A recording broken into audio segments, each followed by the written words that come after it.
Vamos começar então, vamos ficar em pé. Em nome do Pai, do Filho e do Espírito Santo. Amém. Salve Rainha, Mãe de Misericórdia, vida, doçura e esperança nossa, salve. A vós bradamos os degredados filhos de Eva, a vós suspiramos, gemendo e chorando neste vale de lágrimas. Eia, pois, advogada nossa, esses vossos olhos misericordiosos a nós volvei, e depois desse desterro, mostrai-nos Jesus, bendito fruto do vosso ventre.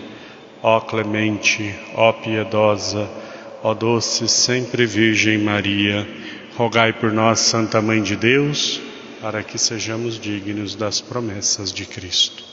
Em nome do Pai, do Filho e do Espírito Santo. Amém. Podemos sentar? Boa noite a todos. Quem está chegando aqui também no Instagram, já está ficando online. Nós estamos começando a nossa catequese. Mais uma vez, então, só para nós nos situarmos, né? Era para ter sido ontem, para ter sido terça-feira, mas ontem foi dia 22, tem as missas na comunidade Santa Rita. Então nós estamos fazendo hoje, quarta-feira. Sejam bem-vindos a nossa catequese sobre exorcismo. Eu ia falar um pouco sobre esse assunto que eu vou falar hoje, um pouco mais para frente. Mas eu quero fazer duas catequeses que se complementam uma com a outra, que é com a próxima semana, que nós vamos falar sobre a Quaresma. Então eu já quero falar sobre um outro tema hoje, que também vai ser completado com o da semana que vem. Nós vamos falar hoje sobre o combate espiritual. Como é que o demônio age e como é que nós nos defendemos desses ataques do demônio. Eu venho falando já nas outras catequeses, para nós irmos retomando, né? Nas outras catequeses, toda a questão da providência de Deus em todas as coisas. Deus é Senhor de todas as coisas. Nós nunca podemos entender nada do que aconteça sem a permissão de Deus. Isso tem que ser sempre muito bem lembrado por nós. Nada do que acontece está fora da vontade de Deus, né? Por quê? Por que eu insisto nisso? Porque se houver alguma coisa que está fora da vontade de Deus, eu estou dizendo que existe alguém que é mais forte e mais poderoso do que Deus. E isso é impossível, isso é inconcebível, né? Então tudo está debaixo da vontade de Deus. Agora é claro, por que é que Deus permite? Aí já entra também numa parte do mistério da nossa salvação. Por que Deus permite o sofrimento? Porque Deus permite por tantos motivos, né? Talvez para aumentar a nossa santidade, né? Para aumentar a nossa confiança. E assim os motivos são os mais variados. E claro, tudo está debaixo da vontade de Deus, que nós não compreendemos totalmente, né? Nós não compreendemos totalmente. Então isso é muito importante para nós. Eu já falei, por exemplo, várias vezes, que não é simplesmente o ataque do demônio, o ataque do inimigo. Não é simplesmente por causa de pecados, não é simplesmente por causa desse tipo de situação. Se nós pegarmos São Pio de Pietrelcina, ele era atacado pelo demônio, muito atacado, né? Sofria agressões. E São Pio tem um São na frente do nome dele, né? Era santo. São João Maria Vianney é um padre também que tem muitos relatos dos ataques do demônio contra ele. Se nós pegarmos as histórias dos padres do deserto, os santos padres do deserto, os monges, com uma vida de santidade assim exemplar, eram muito atacados pelo demônio. Então nós vimos toda essa parte para dizer que o demônio ele ataca justamente aquelas pessoas que são santas. O demônio ataca mais aquelas pessoas que estão mais próximas de Deus, né? Isso é óbvio, né? O demônio, entre aspas, ele não vai perder tempo com quem já é dele. Ele não perde tempo com quem já é dele. Ele vai atrás daqueles que estão caminhando na graça de Deus, no amor de Deus, sendo fiéis à sua vocação. E ali então ele vai tentar fazer algum estrago. Então essa é a primeira parte. A primeira coisa é isso, né? Os ataques do demônio, principalmente as ações extraordinárias. Nós vimos aula passada, ação ordinária e ação extraordinária. As ações extraordinárias do demônio, a grande maioria são com aquelas pessoas que têm uma virtude muito grande, são muito piedosas, são muito santas, e é claro que isso incomoda muito o demônio. Por que o demônio atacava São Pio? Simples. São Pio salvava uma quantidade imensa de almas. Quantidade de confissões que São Pio atendia, quantidade de pessoas que se convertiam quando escutavam as pregações de São Pio, com os conselhos de São Pio. Claro que o demônio não ia gostar de alguém que estava arrancando das mãos dele uma quantidade imensa de almas. Por que atacava São João Maria Vianney? Mesma coisa. São João Maria Vianney atendia a confissão de pessoas da França inteira. Da França inteira, né? Acorriam aquele lugarejo de Ars para confessar com o santo. Então é claro que o demônio não estava contente com alguém que estava arrancando as almas das suas mãos, né? Quando nós nos propomos a uma coisa santa, é claro que o demônio vai fazer frente àquilo. Quando nós nos propomos a viver santidade, é nesse momento que o demônio vem com o seu ataque, e ali então ele vai tentar nos desviar deste caminho, né? O que o demônio mais quer? Nos afastar de Deus, para que depois que nós morrermos, nós possamos fazer companhia para ele lá embaixo. É o que o demônio quer. Então, isso nós temos que ter sempre claro, porque a primeira coisa que nós pensamos, né? Está tendo algum problema espiritual, está tendo alguma coisa. O que ele fez de errado? Qual é o pecado dele? Qual é o problema dele? Qual é a situação dele? Né? Porque nós já imaginamos que se tem algum problema espiritual, é porque é uma pessoa ruim, é uma pessoa que cometeu pecado, ou fala assim, não, mas agora ele está bem, agora ele está vivendo aí na igreja, está fazendo, mas antigamente ele frequentava isso, aquilo outro e tudo mais, e aí ali nós imaginamos que ali esteja imediatamente a fonte, a raiz, e não é tão simples assim, né? Então isso é a primeira coisa para nós irmos sempre relembrando, tá bom? O demônio ataca quem está fazendo a vontade de Deus em primeiro lugar. Por isso que eu estou dizendo que eu estou adiantando o assunto, porque isso eu ia falar mais lá para frente. Mas também existem outras situações que podem trazer esse tipo de coisas para a nossa vida. E hoje então nós vamos entender como é que o demônio pode agir, né? Nós temos algumas expressões que são meio conhecidas, né? Assim, algumas pessoas dizem assim, a pessoa deu brecha, né? Vocês já ouviram essa expressão, né? A pessoa deu brecha, ou seja, uma pequena abertura por alguma situação, né? Ali aconteceu uma fraqueza, alguma coisa, a pessoa deu uma brecha. É claro, o demônio está sempre tentando nos atrapalhar e nos tirar do caminho de Deus, sempre, sempre, sempre, sempre. Agora, quais são as artimanhas que ele usa para fazer isso? Só relembrando, semana passada, tem a forma ordinária, que é pela tentação. O demônio sempre vai nos tentar, e a tentação do demônio é sempre algo exterior. É sempre algo exterior. Ele vai nos apresentando situações, ele vai nos apresentando coisas, e geralmente muito bem arquitetadas diante daquilo que talvez já seja a nossa fraqueza. Ele vai montando um cenário para que aquela situação esteja mais fácil para eu cometer o pecado. O demônio não pode decidir por mim. A decisão de cometer pecado é minha.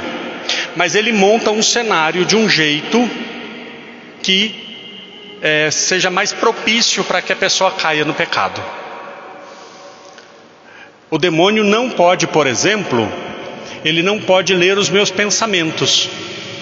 Um exemplo, né? Ele não lê os meus pensamentos.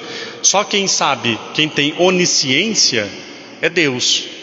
Mas o demônio, sendo um ser espiritual, ele é muitíssimo mais inteligente do que nós. Ele é muitíssimo mais capaz do que nós de olhar o ambiente e perceber as coisas, né? Vou dar um exemplo bem prático, bem concreto para vocês. Por exemplo, eu já falei várias vezes, então nem é novidade. Vocês sabem, por exemplo, que eu, Padre Carlos, me irrito muito com barulho de moto. Detesto barulho de moto, né? Essas motos muito barulhentas, me irrita. Pronto, aí eu estou rezando a missa. Eu estou no momento da consagração. E aí, de repente, começa um barulho horroroso. O demônio pode me obrigar a ficar nervoso? Não. Mas ele pode fazer com que o ambiente seja propício para que eu perca a paciência. Entenderam? Então ele vai fazer com que tudo isso aconteça ao redor, para que esteja um ambiente mais propício possível de uma situação que ele sabe que provavelmente eu vou ficar nervoso. Isso nós podemos aplicar para qualquer situação que nós quisermos, né? Mas como é que ele sabe que eu fico irritado com o barulho de moto? Bom, primeiro porque eu já disse. Mas e se eu nunca tivesse dito? E se eu nunca tivesse falado que o barulho da moto me irrita? Então ele não saberia? Claro que saberia. É claro que ele saberia, né? O demônio, ele tem a capacidade de ver, de perceber coisas que nem o ser humano pode. Eu estou aqui falando com vocês, de repente passa uma moto fazendo um barulho imenso. Eu não falo nada, com a boquinha fechada, mas meu coração acelera, palpita, minha respiração muda. Quando a gente fica nervoso, a respiração não muda? Pequenos sinais. Entenderam? Pequenos sinais. Barulho. Outro exemplo. O rapaz é casado. Vamos entrar até na polêmica. O homem é casado. Ele trabalha na empresa. De repente chega uma pessoa, uma moça que trabalha na empresa também. Ela entra no cômodo. Ele nunca falou nada. Ele nunca disse uma palavra. Nunca manifestou nada. Ela entra.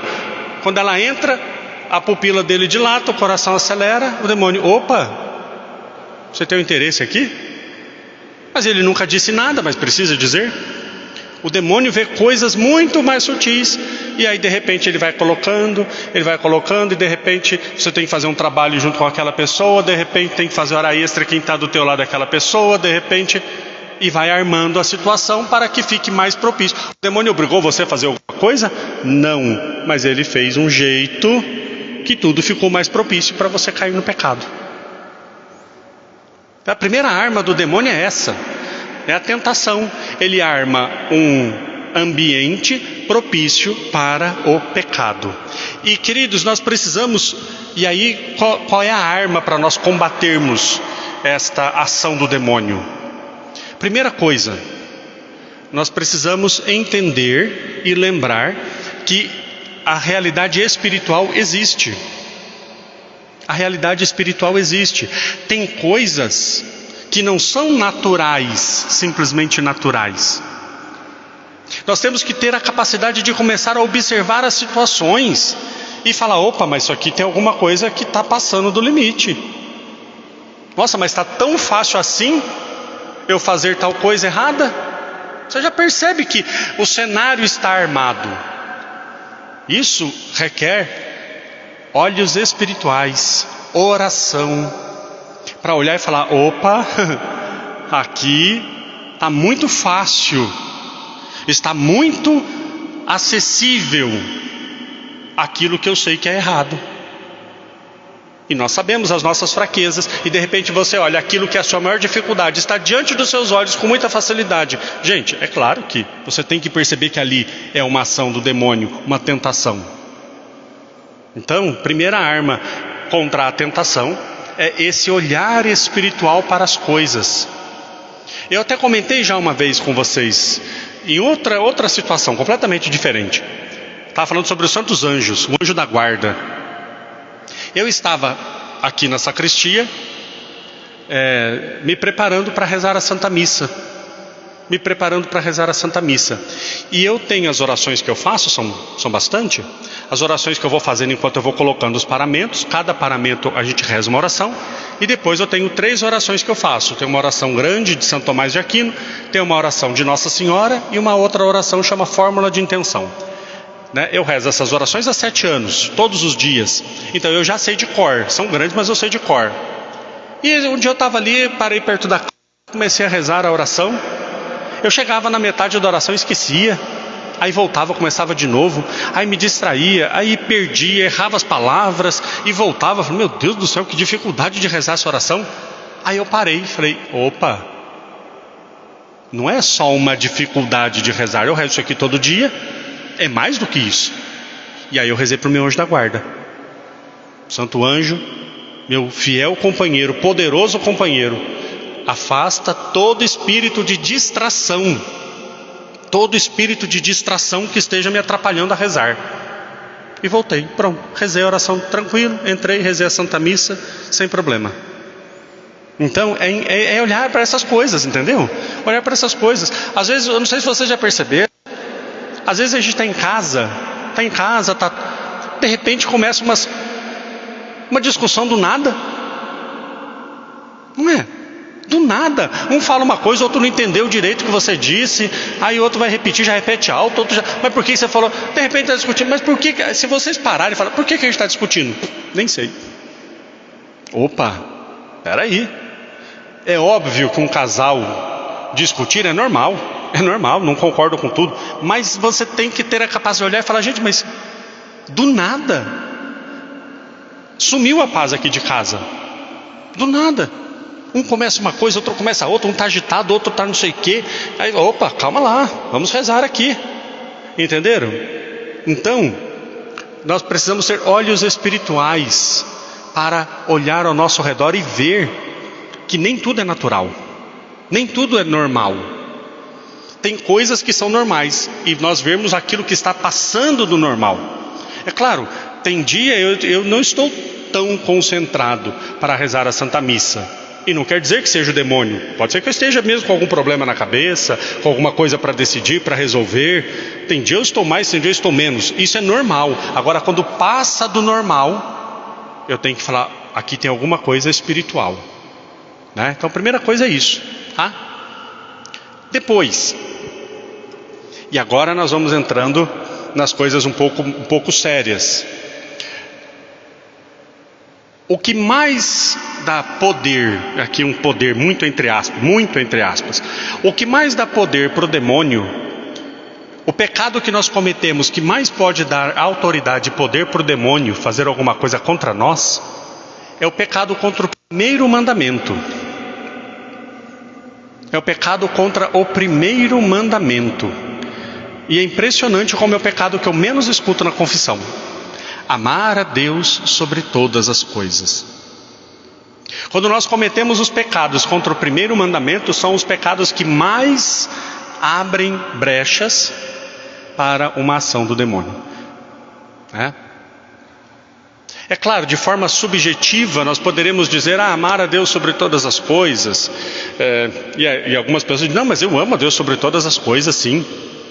Mas não reza, o dia inteiro não reza, malemar vai numa missa de domingo, nem presta atenção nas leituras, não presta atenção em nada, não abre a boca durante o dia inteiro para falar de Deus, para rezar de nada, mas bate o pé e jura de pé junto que ama a Deus sobre todas as coisas. Eu não vou nem entrar aqui no mérito de dizer que a pessoa está mentindo ou não, mas vocês estão entendendo o que eu estou dizendo, né? Mas de forma isso é forma subjetiva, se a pessoa acha isso, né? Agora, de forma objetiva, os pecados que são contrários a esse mandamento, os pecados mais objetivos, né? Toda e qualquer forma de superstição é um pecado gravíssimo contra o primeiro mandamento. Um pecado gravíssimo contra o primeiro mandamento. Né? Tem gente que se diz, mas aí vou ser bem claro, se diz católico, porque não é. Se diz católico, mas não sai de casa sem ler horóscopo. Ah, mas é bobagem, eu só estou lendo aqui numa revistinha aqui, uma coisinha, o que fala aqui do meu signo. Gente, não tem coisa mais, primeiro que para mim eu acho infantil e desculpa a palavra, eu acho ridículo. É ridículo, né? Essa coisa de signo. Que signo que você é? Pelo amor de Deus, né? Eu sou católico, né? Isso é coisa de tal signo mesmo. Pelo amor de Deus, né? E se diz católico, mas aí. Então, isso não é bobaginha. Isso não é brincadeira, sabe? Isso não é gente, isso é muito sério. Isso é um pecado gravíssimo contra o primeiro mandamento. Não é que o signo vai fazer alguma coisa, porque signo e nada é a mesma coisa. Signo não faz nada. O problema é que quando eu estou num estado de pecado, eu estou longe de Deus. Se eu estou em pecado, eu estou longe de Deus. Nós falamos na primeira catequese. Se eu estou em pecado mortal, eu estou numa situação de inimizade com Deus. Ah, mas eu não sinto isso. O que você sente é o que menos importa. Os nossos sentidos nos enganam. Os nossos sentidos nos enganam. Eu venho numa missa, eu choro, eu me emociono. Se eu estou em pecado mortal, eu estou longe de Deus. Eu estou longe de Deus. Eu já estou condenado. Se eu não me arrepender e se eu não voltar enquanto eu estou nessa vida, eu já estou condenado. E aí é onde eu dizia para vocês, a ação do demônio já foi concretizada com sucesso. Se a pessoa está em pecado mortal, ele não precisa ficar atormentando essa pessoa já é dele. Já é dele. Quando se essa pessoa morrer nessa situação, é mais um companheiro para ele, lá no andar de baixo. Então, onde é que nós damos mais autoridade para o demônio? Quando nós estamos numa situação de que ele vai levar nossa alma para o inferno. Essa é a maior autoridade que nós damos para ele. E como nós fazemos isso? Pelo pecado. E qual é o pecado que mais dá esse poder para ele? O pecado contra o primeiro mandamento. Contra o primeiro mandamento, amar a Deus sobre todas as coisas. E aí então nós temos que entender que não são coisinhas simples, inocentes. Não tem brincadeirinha inocente quando nós estamos falando do primeiro mandamento. Consultar horóscopo, consultar cartomante, consultar não sei o que, ler mão, ler futuro, ler isso, ler aquilo, tudo isso é pecado contra o primeiro mandamento. Eu estou virando as costas para Deus, o Deus providente, o Deus amoroso, o Deus criador de todas as coisas. Eu estou voltando as costas para Ele e colocando o meu destino, a minha salvação nas mãos dessas coisas, ou seja, na mão dos demônios. Na mão dos demônios. Espiritismo, isso é perigosíssimo, perigosíssimo. Nós católicos temos uma fé.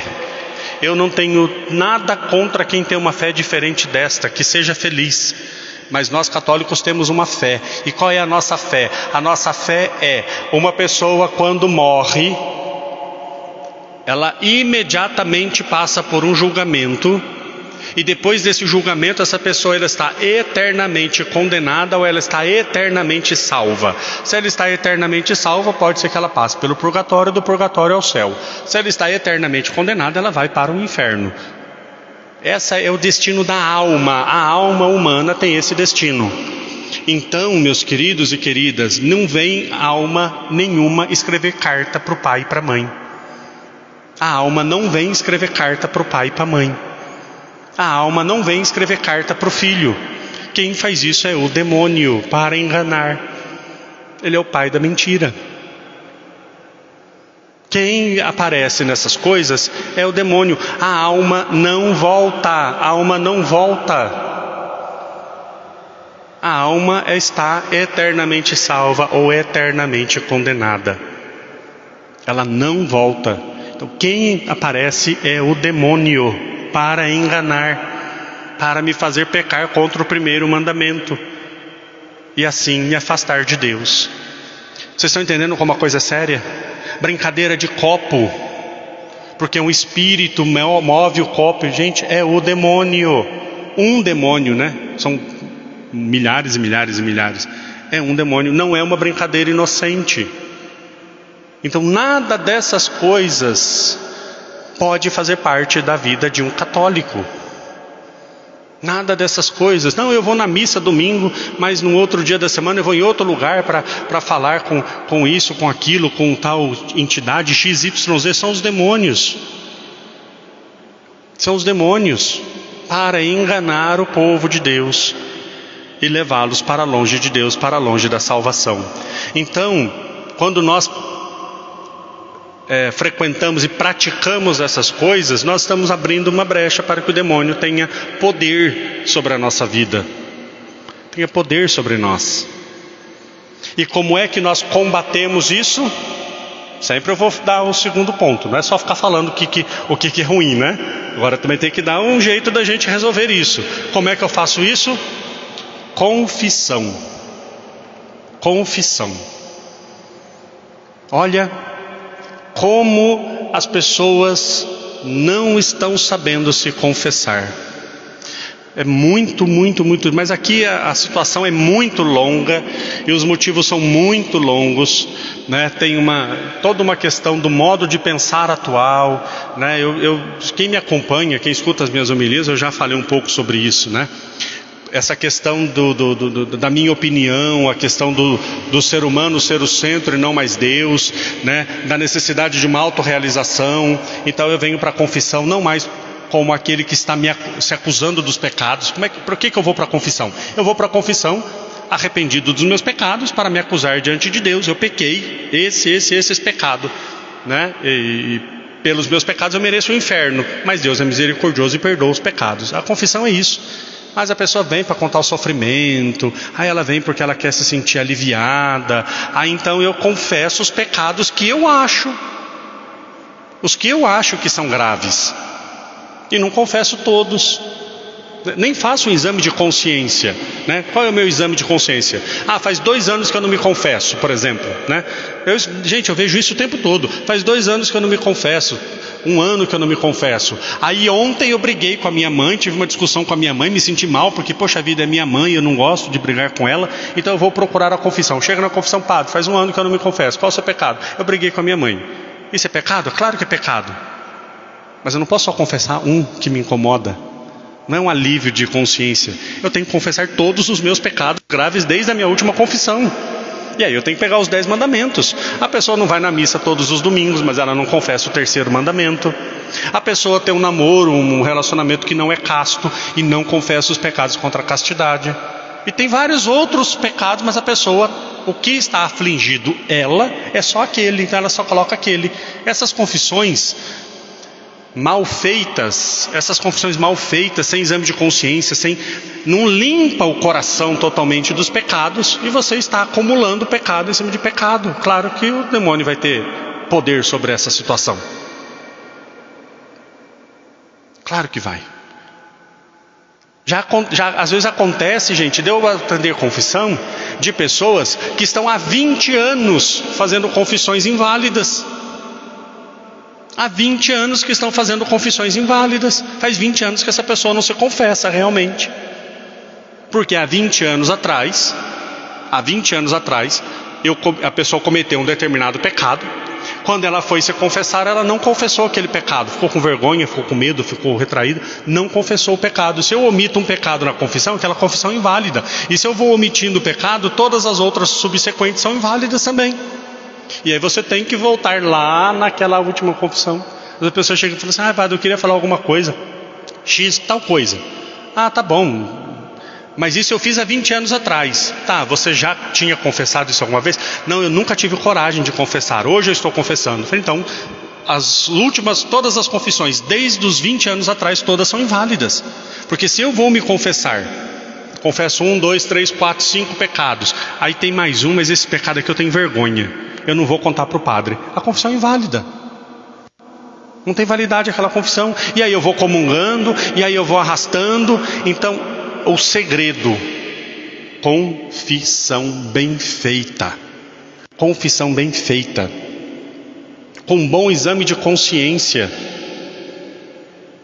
Pecado, gente, isso é muito sério. Eu falo, tem gente que sai brava comigo do confessionário, paciência, você tenta explicar para a pessoa não quer aprender, não tem problema. Pecado não é o que eu acho que é pecado. Pecado é o que Deus disse que é pecado. É só isso, só virar esse ponto, pronto. Não, o que eu acho que é mais grave, é o que a sua opinião não importa. O que é grave é o que Deus disse na sua palavra que é pecado. Os 10 mandamentos da lei de Deus são pecado. Se eu fiz alguma coisa contra os 10 mandamentos, é pecado. Mas eu não fui na missa semana passada, mas eu não acho que isso seja problema. Mas o que você acha não importa. Se Deus disse que é pecado, então é. Mas essa coisa de mentira, eu minto, porque às vezes... Não, mas se Deus disse que o pai da mentira é o demônio, Jesus disse: eu sou o caminho, a verdade e a vida, então a mentira é um pecado, então eu tenho que confessar. Nós temos que mudar essa concepção de que pecado é o que eu acho que é pecado, ou o pecado grave é o que eu acho que é grave. Não, eu acho horroroso mentir. Nossa, para mim mentir assim, é uma coisa terrível. Eu fico muito arrependido e é abominável o pecado da mentira. terrível o pecado da mentira. Mas o adultério eu não ligo muito não. Ué, o seu critério então vai dizer que... Vocês estão entendendo? Nós temos que confessar, nós temos que nos colocar diante de Deus, necessitados da sua misericórdia, da sua graça, limpar o nosso coração, lavar o nosso coração. Tem uma história que São João Maria Vianney atendia muitas confissões, né? Filas enormes, ele ficava, eu não sei, mas provavelmente a igreja não fosse tão grande, mas diz que a fila fazia volta por volta, fora da igreja, assim, de tanta gente. Tinha gente que ficava 12, 15 horas na fila esperando para se confessar.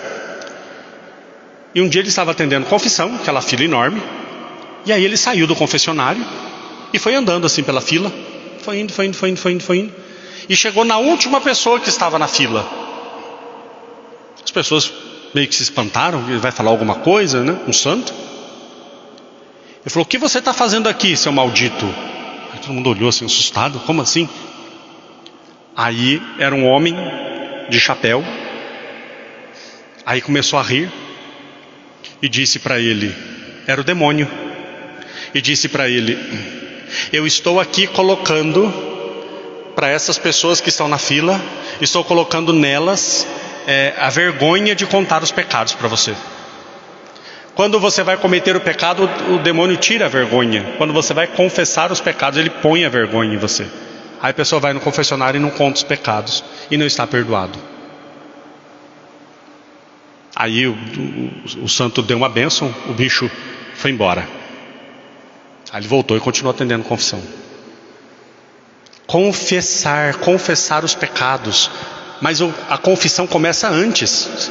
Tem coisas que eu fico até sem saber a resposta. A pessoa chega às vezes no confessionário e diz: padre, eu tenho uma dúvida se tal coisa é pecado. Eu falei: olha,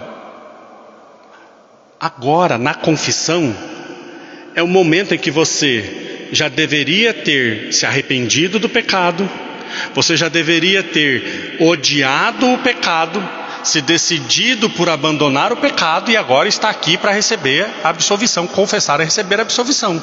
Se você ainda nem sabe se é pecado, como é que você está arrependido? A pessoa vai para a confissão sem ainda nem saber se o que ela fez é pecado ou não. Essa pessoa está preparada? Ela fez uma boa preparação? E vamos aqui ser bem claros. O que talvez você, com uma pesquisa que você faça no catecismo da igreja, você descobre se aquilo é pecado ou não, né? Se você estava com dúvida em casa se aquilo é pecado ou não, claro, nós não somos obrigados a saber tudo. Então faz uma pesquisa no catecismo da igreja católica, o que ele fala sobre aquilo, e lá vai dizer se é pecado ou não. Então quando eu chego na confissão, eu já tenho que estar arrependido dos pecados, né? O arrependimento é uma dor na alma de ter pecado contra Deus, que é sumamente bom. Então me arrependo, faço o propósito, e aí sim eu me confesso. Então contra esse pecado, contra essa arma, contra essa armadilha do demônio, a arma é a confissão. Confissão é uma arma poderosíssima, poderosíssima. Estar em estado de graça. Estar em estado de graça. Porque aí, se eu não estou em estado de graça, ainda comungo, aí eu vou comungando minha condenação, né? Aí o alimento que era salvação se torna condenação, e a coisa vai virando uma bola de neve. De repente eu não sei por que a minha vida está um desastre. Aí eu estou comungando em pecado mortal, eu não rezo, eu acumulando pecado. Então é a brecha que eu estou abrindo pro inimigo, né? Então uma arma poderosa é a confissão. Eu queria ter dito isso por causa justamente que semana que vem começa a quaresma, e aí nós vamos falar sobre isso também. A última arma que eu queria falar. Que horas são, por favor? Quem tem horas? 8h20, nós já vamos encerrar. Obrigado, querido. Vamos encerrar porque é mais ou menos esse horário que a gente termina. Última arma que nós vamos, e semana que vem eu vou falar mais sobre ela também, para falar na quaresma. A oração do rosário.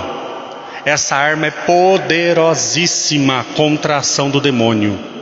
Poderosíssima, né? A oração do rosário é uma oração poderosíssima. Comungar em estado de graça, óbvio, comungar em estado de graça e a oração do Santo Rosário são as maiores armas contra os ataques do demônio. Então, vamos lá, tá bom? Confissão, vamos nos colocar na presença de Deus, permanecer em estado de graça, comungar em estado de graça e depois rezarmos o rosário. A Virgem Maria é aquela que pisou na cabeça de Satanás, a descendência de Maria destruiu as obras de Satanás e nós, como filhos de Maria, também queremos vencer as suas artimanhas, queremos vencer todas as tentações que ele lança sobre nós e as maldições que ele tenta colocar em nossa vida, tá bom? Então essas são as grandes armas, esse é o grande combate espiritual. Como é que nós combatemos o demônio? Com a santidade. Se formos santos, resistirmos a ele, ele fugirá de nós, tá bom? Então vamos viver isso aí. Semana que vem eu vou falar sobre a quaresma, que vai também entrar essa questão do combate espiritual, né? Toda baseada no que Jesus passou dos 40 dias no deserto, o combate com o demônio. Então nós vamos também falar disso semana que vem. Mas eu vou falar mais sobre a quaresma mesmo, práticas penitenciais, diferença entre abstinência e jejum, os dias de jejum que a igreja pede, uma catequese aí sobre a quaresma, tá bom? Vamos ficar em pé para encerrarmos. Quem está nos acompanhando, obrigado pela presença de todos. Vai ficar salvo esse vídeo e depois eu ponho também no YouTube, tá bom? Deus abençoe vocês.